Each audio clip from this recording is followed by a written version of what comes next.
On n'est pas en direct, on s'arrête quand on veut. On fait donc ce qu'on Quand veut. on considère que... On fait comme vous voudrez. On est même voudrez. un peu en week-end et en vacances, Vous êtes, même vous si on êtes ici travaille. chez vous, Bon. vous faites ce qui vous plaît. Alors, je vais sans doute poser mes questions dans le désordre, Allez-y. parce que l'art Allez-y. du montage va les remettre dans Le l'ordre. montage est là pour Il ça. fera la censure et la sélection qui s'imposeront. Quand je dis censure, ce sera plutôt la sélection, parce que D'accord, on est tenu par des durées. bien sûr. D'abord, peut-être sur... donc j'étais dans votre cours en 70, et il y avait déjà des chercheurs algériens. À partir de quand est venu le sentiment que l'ethnologie se décolonisait, que les Algériens prenaient en charge leur propre anthropologie, histoire? Moi, j'ai toujours souhaité, dès le départ, qu'elle devait être déjà décolonisée, si vous voulez. Autrement dit, j'ai toujours poussé les Algériens qui s'intéressaient à l'ethnologie, je leur ai toujours dit, jetez un coup d'œil aussi sur votre pays et sur ici. Il faut regarder les deux pays en même temps. Ça vous éclaire, l'un vous éclairera sur l'autre. Parce que je me souviens qu'il y avait des étudiants algériens, je pense à Sayad, enfin quelques autres, qui apparaissaient dans votre séminaire. Tout à fait. Et qui étaient à la fois des étudiants et des sachants, parce qu'ils connaissaient leur pays, ils venaient Connaissant. alimenter... Ils étaient des informateurs et des informés. Ils s'informaient sur leur pays et ils nous informaient sur leur pays. Et on en discutait entre nous. Est-ce que vous pensez qu'aujourd'hui, tout le travail ancien de l'anthropologie, enfin un siècle et demi d'anthropologie en Algérie, et ce qui s'écrit encore aujourd'hui de la part soit des jeunes Algériens anthropologues ou des jeunes Algériens, ils sont de moins en moins jeunes, ces étudiants-là, permet d'éclairer le passé récent? Peut-être bien, oui. Peut-être bien, mais peut-être pas suffisamment non plus. Parce que le passé, il marche avec des... Il trotte vraiment au galop. Ça va plus vite que nos observations. Il est certain que le passé va vite. Et si on reprend une période terrible et dont en France on n'a pas toujours bien compris ce qui se passait, quels étaient les enjeux, c'est-à-dire les années 90 de l'Algérie, est-ce qu'il y a une possibilité d'interprétation par le système traditionnel? C'est-à-dire, est-ce qu'on n'a pas vu ressurgir les alliances et les affrontements de la société traditionnelle, ou bien est-ce que ça n'a plus rien à voir? Est-ce que c'est simplement politique et du brigandage? Moi, je crois que c'est politique et que ça n'a plus rien à voir avec les trucs traditionnels. Me semble-t-il. Il me semble que ça va plus vite que ce que nous connaissions. Oui. Il me semble que ça va trop vite. Donc, ça même pas, ces structures-là n'ont même pas pu servir de tampon et de compensation. Non. Je ne crois pas. Il me semble que non. Mais je ne l'affirme pas. Mais il me semble bien que non. Il me semble que nous sommes entrés dans une époque nouvelle. Que le monde va plus vite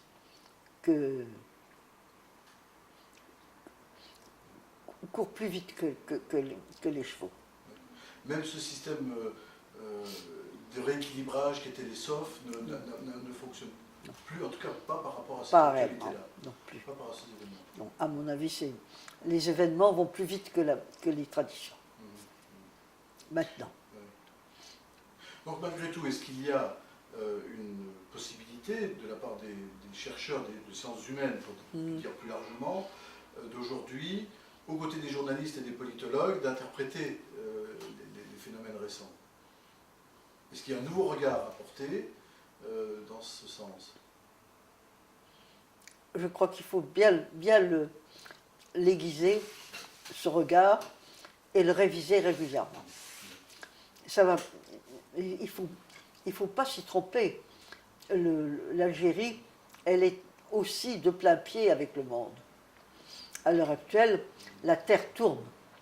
La Terre et l'Algérie, elle n'est pas seulement en rapport avec les vieux softs du passé, elle est en rapport avec, la rotondité de la Terre et le fait que la Terre tourne sur elle-même. Mais au fond, dans les années de l'après-indépendance, celle de ma période d'étudiant, quand vous participez à cette formation de futurs anthropologues de l'Algérie, qu'ils soient algériens ou français, qu'est-ce que vous attendez d'eux, au fond, de leur passage en Algérie? Finalement, les anthropologues de l'Algérie vont, là encore, au Sahara, là où c'est peut-être plus simple de comprendre. Ce que je conseillais à l'époque, c'était tout de même de connaître les systèmes de parenté et de connaître l'Algérie telle qu'elle était. Mais en se disant bien que l'Algérie telle qu'elle était, elle était quelque chose qui change et qui va changer. Et que l'Algérie, elle est d'une part accrochée à la Méditerranée, très solidement, mais la Méditerranée est accrochée au monde. Et le monde tourne. Et il ne faut pas du tout s'imaginer que parce qu'on connaît bien la Méditerranée, on connaît aussi la Terre. Et la Terre, c'est la Terre. Et elle tourne. Et elle ne tourne pas toute seule, elle tourne autour du Soleil. Oui. Une vision plus que globale. Oui, plus que globale. Oui. Plus que globale. Donc on est loin de la période où l'anthropologue, seul sur son terrain, se débrouillait en sachant tout. Absolument. Il faut qu'il fasse appel il faut se rendre compte toutes les sciences. Que toutes les sciences, nous sommes tributaires de toutes les sciences. Ce qui n'était pas le cas il y a 70 ans, quand il y a 70 ans, arrive avec ses petits bagages. Non, il y a 70 ans, nous étions tout de même les deux pieds sur une terre, sur un globe terrestre. Nous étions même encore des Méditerranéens. Mais des Méditerranéens qui commençaient déjà à être très influencés par le globe terrestre. C'est-à-dire quelque chose de rond et qui tourne. Et maintenant, nous sommes dans quelque chose qui est rond, qui tourne, et qui tourne autour du Soleil. Et pour paraphraser un film connu, vous avez eu 20 ans dans les Aurès, dans d'autres conditions. Voilà, mais maintenant j'ai 100 ans. Est-ce que... Maintenant j'ai 100 ans sur Terre. Est-ce que vous avez, dans la période difficile, terrible, qui a suivi, vous avez des Aurès en tête? Je parle en Oui, oui, parfaitement. C'était un soutien? Ça a été un soutien.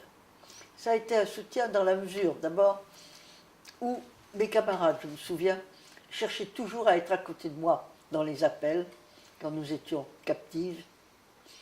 Elles cherchaient parce que je leur parlais d'un autre pays. Je leur parlais du monde.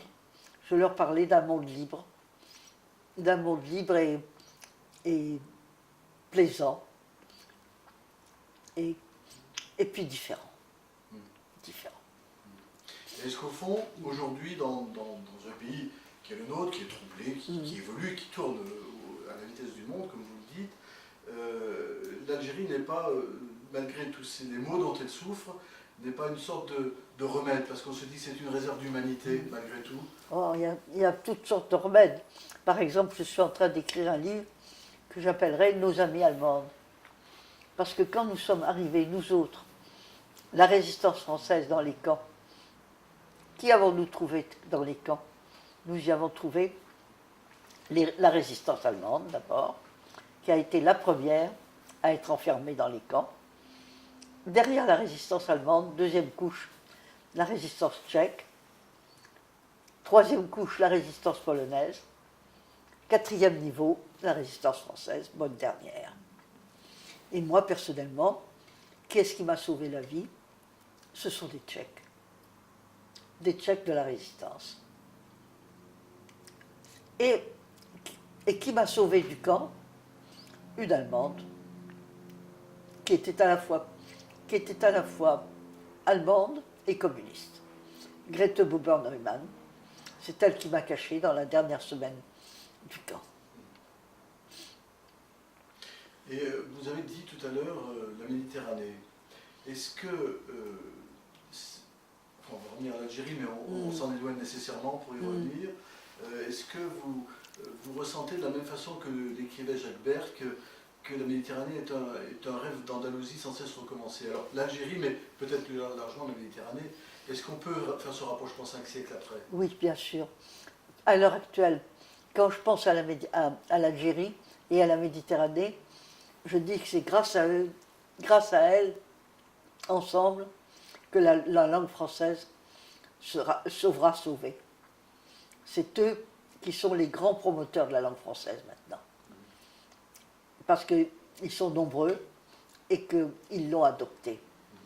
Et que grâce à eux, eh bien, la langue française continue sa carrière mondiale. Pour le plus grand bien de tout le monde.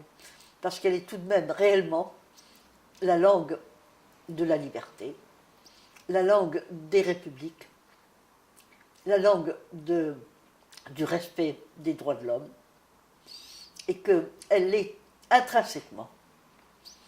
On ne peut pas adopter la langue française sans adopter Victor Hugo et quelques écrivains français comme lui, qui sont les grands véhicules de la liberté humaine. C'est le trésor de guerre dont parlait Kateb Yassine? Trésor de guerre. C'est un trésor de guerre. Et je dirais merci à nos amis algériens de permettre à ce trésor de guerre de survivre. Si la langue française survit, c'est grâce à eux qu'elle survivra. Parmi les remerciements ou les messages, puisque le principe de ce film c'est de faire des allers-retours, de faire comme des porteurs de valises avec plus de sécurité et moins de courage sûrement, mais avec le même engouement pour l'Algérie, en imaginant que les Algériens vont voir ce témoignage en fin de semaine, dans quelques jours, qu'est-ce que vous auriez envie de leur dire par rapport à la fois à la situation qu'ils vivent, mais aussi à celle que nous vivons ensemble avec eux, puisque quelqu'un disait « Tant que vous serez en guerre, nous ne serons pas en paix ». Je trouve que cette phrase est assez belle. Quel message directement on peut leur transmettre? Je leur dirais d'abord espérer. Espérer. Les choses s'arrangeront. On est dans un pays, la Méditerranée, un pays où il y a évidemment de grandes habitudes guerrières. Ça, il n'y a pas d'erreur. Mais après la guerre, il y a la paix. Il y a aussi fondamentalement des trames de paix. Il y a des trames de guerre et des trames de paix. Alors, essayez de vous raccrocher aux trames de paix. Pendant la guerre, n'hésitez pas à rechercher les trames de paix. Oui, mais est-ce que c'est... en gros, depuis 50 ans, puisqu'il y a eu une guerre d'Algérie de libération, plus 40 ans d'attente et d'espoir, deux générations qui ne savent pas ce que c'est que vivre en liberté. Liberté d'agir ou liberté de penser, pour une période qui a précédé. Est-ce que vous pensez que des gens qui ont 20 ans, 25 ans, qui sont vraiment à la dérive, peuvent imaginer ce que c'est que le bonheur si on n'a pas connu? Bien entendu. Vous avez, de même que nous pouvons dire que c'est vous qui allez sauver la langue française, je dirais que c'est la langue française qui va vous sauver. N'oubliez pas que les grands auteurs français, ils sont toujours là. Des hommes comme Victor Hugo, justement. Lisez-les. Lisez-les.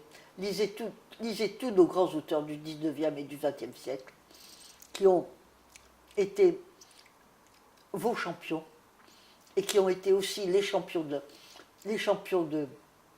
la conscience, les champions de l'indépendance, les champions de la République, les champions de la liberté de l'homme et les champions de l'égalité de l'homme. N'oubliez pas que notre devise, ça n'est pas la liberté, mais c'est la liberté, l'égalité et la fraternité. Pas d'égalité sans fraternité.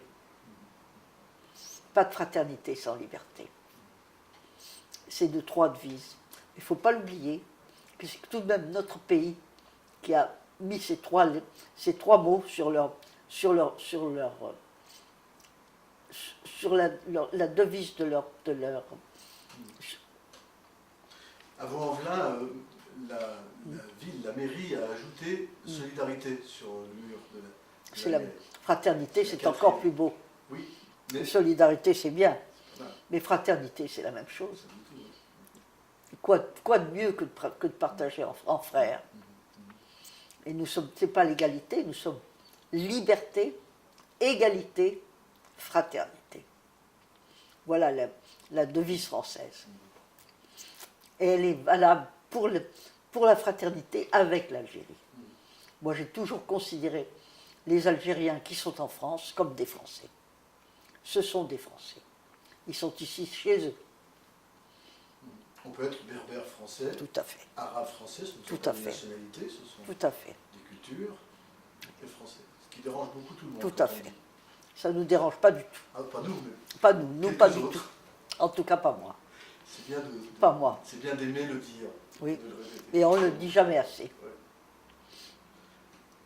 Alors, ma génération, je pense, est allée en Algérie après la guerre parce qu'elle est trop jeune pour Bien sûr. être héros ou lâche, hein, comme on dit souvent, avec cette idée qui était véhiculée largement en Algérie, à laquelle on adhérait, et on adhère toujours, qu'il y avait les méchants colons et les Français qu'il fallait mettre devant. J'en parlais avec Marie Virol, qui est chercheur, maintenant, vous connaissez sans doute. Que j'ai connu, oui. Oui, et qui disait, moi j'ai changé beaucoup mon point de vue parce que j'ai connu les pieds noirs, les rapatriés, les Français d'Algérie en France, et avec les années j'ai pris conscience de leur drame véritable. Est-ce que là aussi il y a peut-être de la part des Algériens une main à tendre à nouveau, ou qui doit tendre la main? Tout le monde peut-être, mais est-ce que vous avez vous-même, ayant vécu la fin de la période coloniale là-bas, les luttes fratricides entre Français et Algériens, le sentiment qu'il y a eu non seulement un gâchis, mais qu'il y a des gens qui ont eu un destin terrible en rentrant en France, dans ce qui n'était pas au fond leur pays, même s'ils étaient français. Leur pays, c'était l'Algérie. Oui, bien sûr. Je crois que ceux qu'on a appelés les pieds noirs, quand ils sont rentrés en France, ont été véritablement, cruellement dépaysés. Parce que leur pays, c'était vraiment l'Algérie. Et en France, ils se sont trouvés dans un pays étranger. Mais maintenant, ils ont quand même pris pied dans ce pays. Maintenant, ils sont quand même chez eux en France. Mais quand ils rencontrent un Algérien d'Algérie, eh bien, il y a des retrouvailles émouvantes. Et c'est comme j'en ai vu souvent de ces retrouvailles, entraînant. Et je lisais tout récemment, j'ai eu plusieurs lettres extrêmement émouvantes. Tiens, justement, elle était là peut-être tout à l'heure, je voudrais bien vous la faire lire. Et c'est une lettre que m'adresse un jeune homme, un jeune Algérien, et qui fait plein de fautes d'orthographe. Et il me dit, ne vous inquiétez pas des fautes que je fais. Je fais ces fautes depuis le jour où ma mère m'a appris la mort de mon instituteur. J'ai été tellement bouleversée, ça m'a fait un tel choc dans la tête, que d'un seul coup, j'ai oublié tout ce qu'il m'avait appris. J'ai eu beau faire des études ensuite, essayer de réapprendre, tout ce que j'avais appris avec lui s'est trouvé cassé dans ma tête. Et je voudrais vous retrouver cette lettre parce qu'elle est bouleversante. Oui, on verra tout à l'heure. Et il disait, donc nous la retrouverons tout à l'heure. Elle est émouvante parce que on sent à quel point l'instituteur et l'enseignement que l'instituteur a donné à l'enfant, il est un substitut du père. Il est il est paternel. Le maître qui vous apprend quelque chose, il participe à la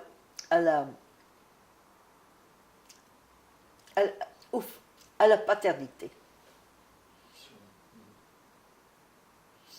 C'est ça dont il faut se rendre compte, qui est si touchant. Et je dois dire aussi, que moi, mon seul patriotisme est un patriotisme linguistique. Tous les gens qui parlent français sont mes compatriotes. Et je suis profondément reconnaissante à mes amis du sud de la Méditerranée d'être les défenseurs de la langue française. Parce que je voudrais que la langue française et tout ce qu'elle véhicule survivent. Et c'est grâce à eux qu'elle survivra. Mais moi j'aime bien dire à mes amis algériens que l'arabe est ma langue fraternelle. Oui, c'est une langue fraternelle, oui, c'est vrai. Je Et n'ai vous, pas- vous avez... j'en ai pas Oui, hérité. bien sûr, bien sûr, bien sûr. Et le berbère, l'arabe, ce sont des langues fraternelles. Donc, Bien sûr. que l'on apprend pour Bien aller vers sûr, l'autre, bien dont sûr, on bien n'hérite sûr, pas naturellement. bien sûr. Près de l'autre. Et qu'est-ce qui fait selon vous que peut-être au-delà des échanges récents, puisque les migrations dans les deux sens, il me semble qu'il y a de façon plus ancienne un attachement fort avec l'Algérie. Sans parler seulement de l'histoire récente, qu'est-ce qui fait qu'on a un rapport particulier avec les haines, les amours, ce Bien, rapport je vous ambigu. dirais que le port le plus proche d'Alger, c'est quand même Marseille. Il est certain que ces deux grands ports face à face, ils se regardent. Il est certain que et ce sont deux ports magnifiques.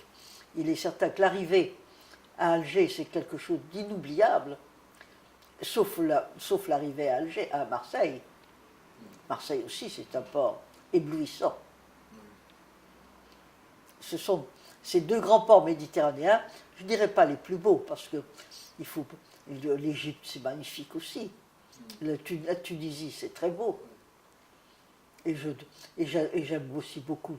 Et l'Espagne a été longtemps la patrie de la fraternité méditerranéenne. Il ne faut pas oublier que c'est tout de même en Espagne, et en Espagne musulmane, que les premières grandes fraternités méditerranéennes sont nées, c'est-à-dire aussi bien chrétienté, islam que judaïsme, les trois la main dans la main, à la cour d'un souverain musulman. Est-ce que c'est pas justement pour l'Algérie cette Andalousie récente, puisqu'il y avait à nouveau Bien les sûr. islamites, les chrétiens, les Bien musulmans, sûr. et puis aussi ce côté encore mystérieux que garde, peut-être avec l'orientalisme qui ressurgit, mais ce côté mystérieux que conserve encore l'Algérie pour tout le monde, aussi bien pour les Algériens, les jeunes générations, on avait un exemple tout à l'heure. L'Algérie était quand même un mystère à l'époque. L'Algérie était un pays insondable et insondé. Nous avons, à l'époque dont nous parlons, le pays ouvert, c'était le sud de l'Espagne. Ça n'était pas... Et il y avait tout de même aussi un pays éclairé, quelques phares au Maroc. Mais la France et l'Algérie étaient des pays qui étaient à ce moment-là opaques. Oui. Mais paysans. Oui. Mais paysans. Mais est-ce que ce mystère ne subsiste pas encore aujourd'hui pour l'Algérie, pour certaines, non seulement géographiquement, pas géographiquement, mais pour les mentalités? Est-ce qu'il n'y a pas encore Des zones opaques. Moins qu'en tout cas. Moins. On connaît quand même l'Algérie maintenant. Mais je vais dans les comportements. Non. Enfin, je ne sais pas, moi je la connais bien. Oui, oui. Mais je pense qu'il y a beaucoup de gens qui la connaissent. Je crois qu'il y a beaucoup de gens qui... Beaucoup. J'ai reçu ici récemment une pied noire, qui est la femme de M. Braudel, qui elle est née en Algérie, est une vraie Algérienne, une vraie pied noire d'Algérie. Et j'ai mis à part dans ma bibliothèque tous les livres de Braudel, qui sont à l'heure actuelle traduits dans toutes les langues du monde. Eh bien, il est certain que il a connu le côté universel de la civilisation méditerranéenne. Et tout ce qu'il a écrit sur cette civilisation, c'est à l'heure actuelle, ça fait autorité, mondialement.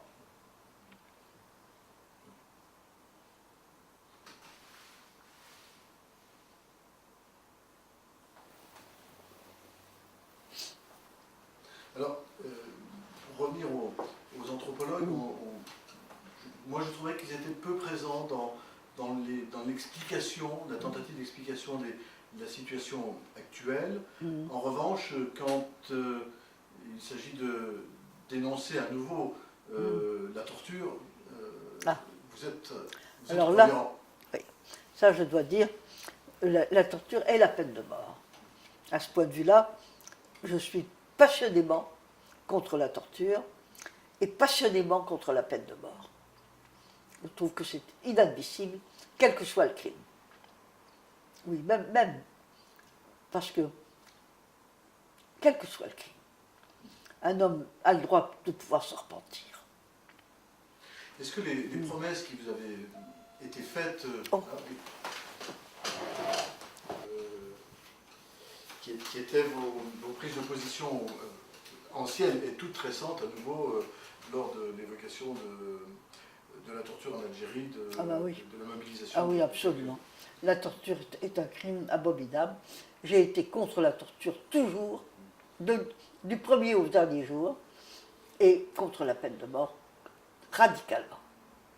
Alors, ce sursis qu'on vous avait promis pendant les événements d'Alger a duré combien de temps avant qu'on ne se remette à guillotiner lors de la bataille d'Alger? Parce que vous avez obtenu quand même quelques promesses. Alors, j'avais obtenu des promesses du général de Gaulle. J'ai obtenu des grâces du général de Gaulle, oui, absolument. Et ce que j'ai fait quand de Gaulle n'était plus au pouvoir, je crois, et je vais vous dire ce que j'ai fait, tout simplement. J'ai fait Ah oui, il n'était pas encore au pouvoir. C'était avant. Quand tous les gens, quand toutes les terroristes algériens, qui eux m'avaient fait la promesse de ne plus toucher à la population civile, ont été arrêtés, disons, par l'armée de Massu. À ce moment-là, ils ont été remis à la justice régulière. Et la justice régulière allait les juger et évidemment les condamner à mort. Bon. Alors, ce que j'ai fait, c'est d'envoyer une déposition dans laquelle je racontais intégralement ma rencontre avec Yassef et la promesse de Yassef. Et je terminais en disant, quoi qu'il arrive, je viendrai déposer à décharge au procès. À ce moment-là, De Gaulle n'était pas encore au pouvoir, n'était pas revenu au pouvoir. Et ce que craignait le plus l'armée, c'est que De Gaulle revienne au pouvoir. Alors, et parce que De Gaulle était au courant de tout.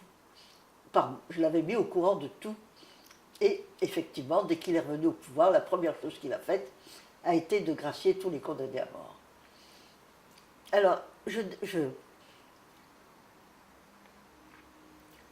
fais donc cette déclaration en disant, si on les juge, personne ne m'empêchera de venir déposer à décharge au procès. Du coup, on ne les a pas jugés. Parce que la justice française, elle a quand même de grandes traditions. Ça veut dire qu'elle fonctionne comme elle a toujours fonctionné.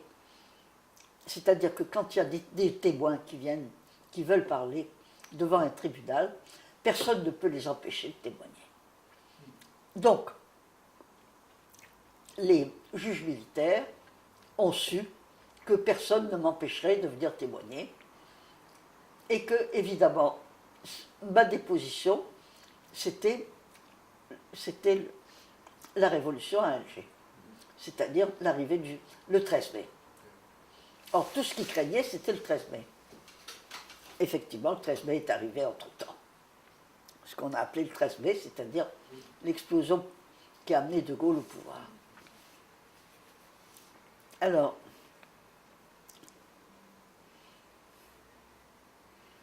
j'ai donc fait cette déposition écrite, je l'ai envoyée au tribunal, et du coup, le tribunal a mis son coude dessus, et du coup, on ne les a pas jugés. Parce que si on les jugeait, c'était le 13 mai. Je venais déposer, c'était le 13 mai. Alors, entre-temps, le 13 mai est arrivé quand même. Et alors, le lendemain, on les a jugés, mais à ce moment-là, ils ont été condamnés à mort et graciés aussi sec par le général de Gaulle. Voilà, voilà l'histoire. Et vous gardez vous parliez de Yassef comme presque d'une relation familière. Familière, non, je ne l'ai pas revu Vous depuis. l'avez pas revu? Je l'ai revu une fois. Une fois, Vous gardez oui. des relations avec ceux qu'on appelait les terroristes? J'ai gardé plus ou moins avec, oui, un qui s'appelle Ali, qui est le jeune homme que j'ai suivi de l'hôtel Saint-Georges à la Casbah. Ah oui. Et celui-là, je le revois de temps en temps. Il vient de temps en temps déjeuner ici quand il passe à Paris. Il m'envoie des cartes postales quand il va visiter ses enfants aux États-Unis ou au Canada. Mais oui, je le vois quelquefois, oui.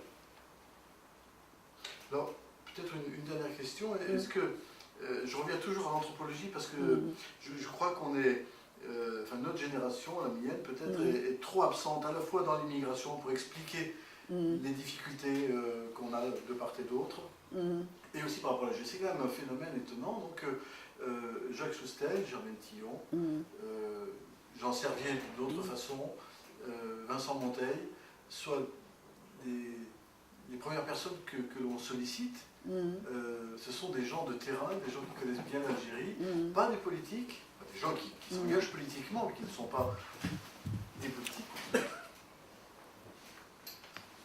Est-ce que c'est pas étonnant? Ça vous paraît... C'est un peu atypique, non? Ça peut se comprendre. C'est venu normalement?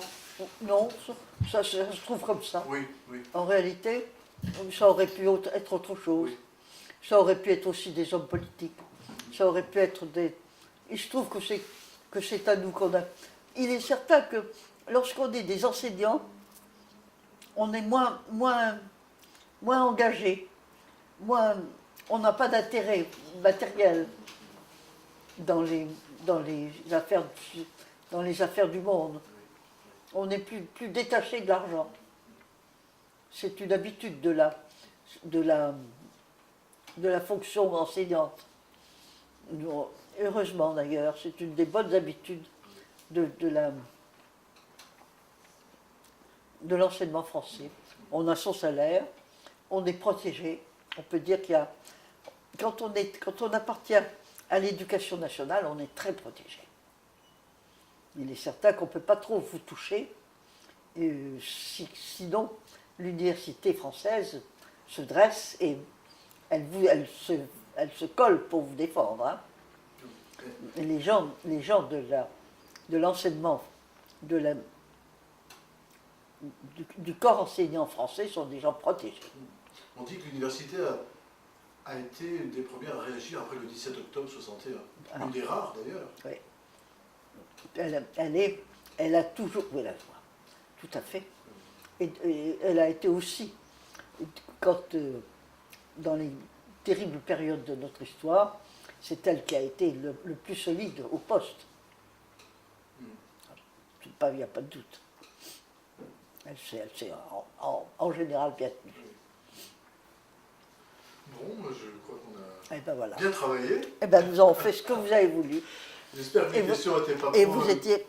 Voilà. Pas trop décalées.